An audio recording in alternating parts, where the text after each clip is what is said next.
Պարոն Բեգլարյան, եթե կարելի է անդրադառնալ օրվա խորհրդին եւ այսօր ձեր կարծիքով ինչ է պետք անել, որպեսզի իրատեսական լինի Արցախի ու Շուշիի վերազատագրումը։ Գլխավոր անելիքը Հայաստանի ուժեղացումն է, այսինքն եթե կարճ ձևակերպենք, մենք պետք է ունենանք ամուր, զարգացած Հայաստանի Հանրապետություն,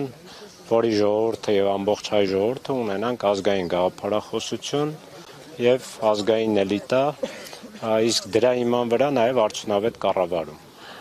Դրա հիման վրա ես վստահ եմ, որ ժամանակի ընթացքում մենք կարող ենք նաեւ վերադառնալ Արցախ։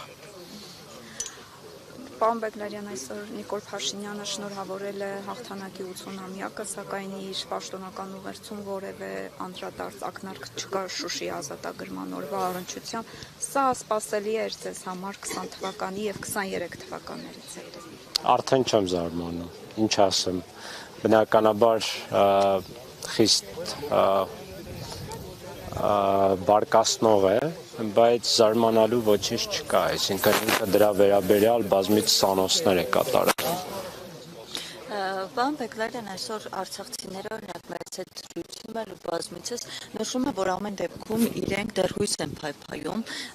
մեծ երազանք ունեն, որ դեպի Արցախ վերադարձի իրատեսական է։ Այդ դուք այս ամեն ինչպես է գնահատում, հաշվի առնելով, որ հիմնական մանդատը բանակցությունների, այդ մանդատը ունի Հայաստանի իշխանությունը, բայց նրանք անիրատեսական են համարում արցախցիների վերադարձը։ Այս պայմաններում ինչպես է այդ երազանքը կատարել։ Մենք նրանց չպետք է նայենք, հույս փայփայելը շատ տեղին է, իհարկե միայն չպետք է հուսալ, այլ նաև պետք է գործել։ Ես էլ հավատում եմ եւ վստահ եմ, որ մենք կարող ենք վերադառնալ, բայց նաև վստահ եմ, որ դա միայն ուժեղ ազգային Հայաստանի Հանրապետության միջոցով կարող է լինել։ Ինչ մենք առ այսօր անում ենք, ուղղակի մեր վերադարձի թեման օրակարգում պահելն է, վերադարձի հույսը մեր ժողովրդի սրտում պահելն է, քանի որ առանց հույսի որևէ արդյունք չենք ունենալու, իսկ եթե գործնական կամ պրագմատիկ նայենք իրավիճակին, ուղղակի պետք է ամուր լինենք, պետք է զարգանանք եւ ժամանակի ընթացքում այնքան ազդեցություն ունենանք, որ կարողանանք վերադառնալ Արցախ։ Ես վստահ եմ, որ դա հնարավոր է, ժամանակի հարց է, թե դա մի քանի տարուց է, թե տասնամյակներից հետո, կարևորն այն է, որ մենք այդ նպատակը ունենանք ու այդ նպատակի հետևից գնանք։ Պարոն Բեգլարյան, Արցախից բռնի տեղահանված շատ մեր հայրենակիցներ ասում էին, որ իրական Ադրբեջանի կողմից եղել է մնալու առաջարկը, բայց իմանալով թե ինչի է ընդունակ Ադրբեջանը չեն մնացել։ Դուք ինչ պայմաններում եք պատկերացնում վերադարձը։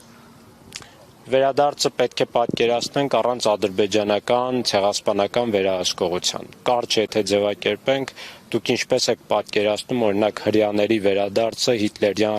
ռեժիմի ներքո։ Իսկ Ադրբեջանը հիմա ունի հակահայ ատելության մեծ համակարգ, որը հնարավոր չի շատ արագ արմատախիլ անել, չհաշված մեր ինքնորոշման իրավունքը, մեր պատմական իրավունքները, այս ամենը հաշվի առնելով ես կարծում եմ, որ մեր ժողովուրդը կվերադառնա, եթե բացառվի ադրբեջանական ցեղասպանական վերահսկողությունը։ Մնացածը մանրամասներ են, որոնք պետք է քննարկել, բայց անվազն իմ պատկերացումը սա է։